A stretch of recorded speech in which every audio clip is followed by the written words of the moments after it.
Koiki Media will bring the world closer to your doorstep. Èní ni ọjọ́ kejì oṣù kẹfà ọdún ya 2025. Àwa sóko láàárọ̀ láti wá gbẹ́ ẹ̀gẹ́ wa. Ẹ̀rí eléyìí tá ṣe gbẹ́ ń bẹ̀. Ẹ̀rí bí Ọlọ́run bá ṣe bùkún fún ilẹ̀ wa tó. Ẹ̀rí ìgbà wo la ṣe gbin ẹ̀gẹ́ yìí. Ẹ̀rí ẹ̀gẹ́ ẹyọ̀kan tá ṣe gbẹ́ ń bẹ̀ nìyẹn, but àti gé àwọn tó kù kalẹ̀ nítorí pé òjò tó rọ̀ lánàá ó fẹ́ atẹ́gùn ó dẹ̀ gé kan ẹ̀gẹ́ yẹn ṣubú. Àwa ní ká lo opportunity òun ká fi gbẹ́ ẹ̀gẹ́ náà. Ó dẹ̀ níbì kan náà tá ṣe kọ́ lé ẹnujọ́ mẹ́ta yìí. Àárọ̀ yìí la lọ parí ẹ̀ tí a kọ́ tán. Àwa ní ká gé igi ẹ̀gẹ́ bí ká gbìn síbi ibẹ̀. So ibẹ̀ ni ìtorí ẹ̀ la ṣe wá síbí táwa rí pé atẹ́gùn òjò ti fẹ́ àwọn ẹ̀gẹ́ náà ṣubú. So a máa fi ibi tí a ṣe lọ́kọ̀ yẹn a máa fi wọ̀nyí ń sìn à ń bọ̀ wá. So dédé ibi tí a ṣe kọ́ yẹn ní tí wọ́n ṣẹ̀ fún wa. Ẹ̀rí ń sìn tìrì. So ó ti tó ọjọ́ bíi mẹ́ta náà tí a ti bẹ̀rẹ̀ kíkọ́ ẹ̀ ń sìn tìrì.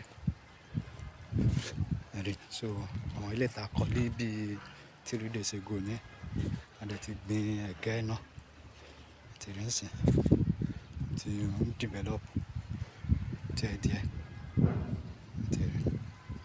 So ó ṣe ń lọ ní àgbàdo ẹ̀ náà.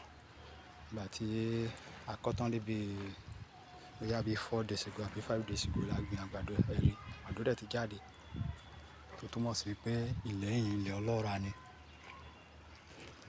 So ti ibi tí a ṣe rí last time ní ẹ ti rí pé àgbàdo ẹ̀ náà ó ti ń develop even àti ẹ̀ ti rí àwọn tó ti ń yọ ọmọ ń bẹ̀. Ẹ jẹ́ ká fi àwọn ilé tó ti yọ ọmọ ń bẹ̀ ká fi wọ̀nyí. Ẹ̀rí ẹ̀gẹ́ náà ẹ̀gẹ́ náà ti ń develop tìrì. Ẹ ti rí pé ó ti ń nọ́mọ. Ẹ̀rí bọ́lọ́run ṣe bùkún fún wa tí àwọn bìrìtìkó olè oníjẹkújẹ ohun tí ara àwọn kan tán rí nù àti gbogbo àwọn ẹ̀yà tó kù tí wọ́n ń claim ilẹ̀ Yorùbá pé ilẹ̀ wọn ni ohun tí gbogbo wọn rí nì tí wọ́n fi ń bá wa dulẹ̀. Ẹ̀rí bọ́lọ́run ṣe bùkún fún ilẹ̀ wa tó. Ó mà ṣe ọmọ Yorùbá. Jẹ́ ká gbára wa sílẹ̀. Ẹ̀rí ẹlẹ́gẹ̀ ọjọ́ wo la ṣe gbẹ̀gẹ́ báyìí rí bóyá ti tó. So another phase náà tún ni eléyìí tí bíbá ò tiẹ̀ fi bẹ́ẹ̀ pọ̀ ń tiẹ̀. Ẹ̀rí wọn. Ẹ̀rí Ọlọ́run bá jogún ilẹ̀ tó dáa fún wa. Àwa ní ká dìde ká gbára wa ńlẹ̀. Ìlú wa máa jẹ́ the best country in the whole world tá bá gba ilẹ̀ yìí. Ẹ wò gan. Tá bá gbin òkúta sórí ilẹ̀ ó máa wù bí mo ṣe ń wò yìí àbí mo ń sọ̀sọkúsọ ni. Ẹ wo ewédú ẹ wò gan ẹ wo ewédú. Ọlọ́run kí ló dẹ̀ wá ṣe àwa ọmọ Yorùbá tí ẹ̀ dẹ̀ jẹ́ ká gbalẹ̀ wa. Ẹ tún wo ẹ̀fọ́ ilé náà. Ẹ̀rí ṣé a lè nílé ń sìn ká wá sọ pé a tún lọ ń ra ẹ̀fọ́ kọ̀ọ̀kan lọ́jà. Ẹ̀rí ẹ wo ẹ̀fọ́ ṣé ó ṣe é ṣe ni. Ọmọ Yorùbá ẹ jí tó bá ti pe rally ó yá ẹ pick up. Èní ní ọjọ́ kejì bí mo ṣe sọ. Rally ṣì wà lójú ọ̀nà ẹ má worry.